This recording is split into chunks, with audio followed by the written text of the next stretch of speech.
What if I told you that the internet was permanently changed by a failed snowboard shop? Doesn't it sound crazy? But that's exactly what happened. Shopify didn't just disrupt e-commerce, it rewrote the rules. Here's how they did it. In the early 2000s, building an online store was a nightmare. The tools were expensive and not at all user-friendly. Here comes Tobias Lütke, a German programmer with a passion for snowboarding.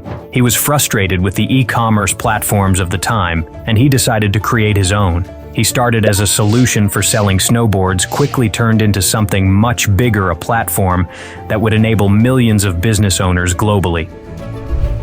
Tobias and his co-founders officially launched Shopify in 2006. Their goal was to make e-commerce available to everyone, regardless of technical skill. They prioritized design and simplicity over rivals. Without knowing any programming, entrepreneurs could create smooth professional stores. The interesting aspect is Shopify was an entire ecosystem rather than only a technology. Small companies soon turned to it for built-in payment systems, inventory control, and configurable themes. The real turning point came in 2015 when Shopify went public. While most companies would have played it safe, Shopify doubled down on innovation. They launched an app store, allowing third-party developers to create tools for merchants. This made Shopify a one-stop shop for e-commerce solutions rather than just a platform.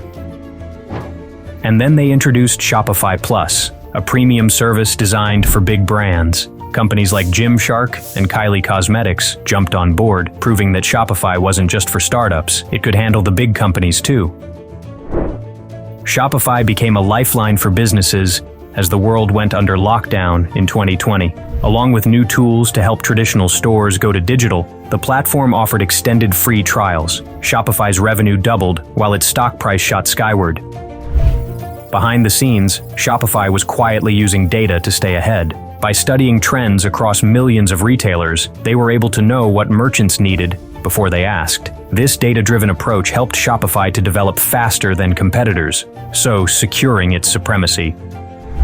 Shopify did not stop with online stores. They connected with sites such as Instagram, TikTok, and Amazon. This made it easier for retailers to reach their customers while they were scrolling, shopping, or streaming. Today, Shopify powers over 4 million businesses with a market cap exceeding $70 billion.